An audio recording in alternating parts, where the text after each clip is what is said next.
Hello student, this is Dr. Thregbal.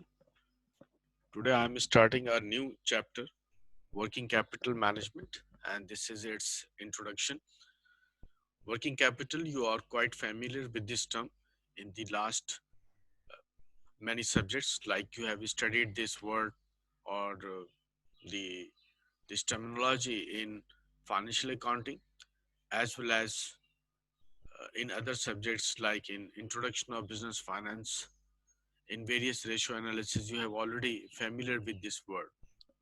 Of course, I'm using the same concept over here, but when we say that we are introducing a chapter with the concept of working capital, it means that we will work on a very comprehensive way to understand what is meant by working capital and why it is so important that a complete section of a finance area discuss this working capital concept. These are two fundamental concepts related to working capital. The one term which is not quite familiar, but I'm discussing here just for your understanding, that whenever we say a gross working capital, it means that we are only talking about the total investment in current assets. Generally, we do not use this concept. We use the second concept, which is taken as net working capital. And in common practice, we do not use the term net.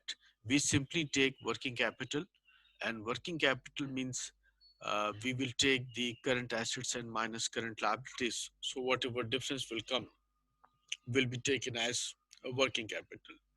Actually, working capital is showing the fund that you require to operate your business.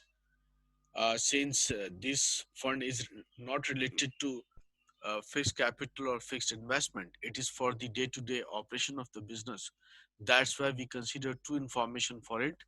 The one is the one is current assets, and the second one is current liability. Once you minus current liability from the current assets, then the difference will be treated as a working capital.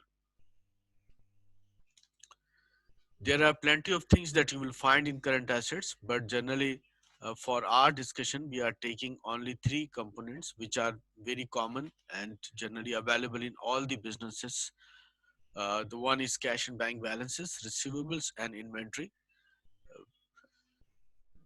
And in current liability, we are taking two main components. The one is account payable, which is related to suppliers, and the second one is accrued expenses. These are the utilities and other expenses which are due on the business, and this is again a common term that we use for all the expenses which are due and not paid by the firm. So in current assets you will find many other things, but your main focus will be on these three components because these are important for the smooth functioning of the business, that how business is maintaining their receivables, their inventory, and cash and bank balances. And these are two popular current liabilities. Just for a basic and fundamental understanding, I'm giving you a simple illustration over here. And as you can see that we have three current assets which are given as cash, receivables, and closing stock. And we have three liabilities: payables, accrued expenses, and bank overdraft. Keep it in mind that at some places we will not include this bank overdraft in pure working capital concept. But I'm keeping it here because sometimes it is a common practice to take extra fund from the bank. If question is asking what is the net working capital, then you will simply take sum of the all current assets and minus current liabilities. The difference will be taken as working capital.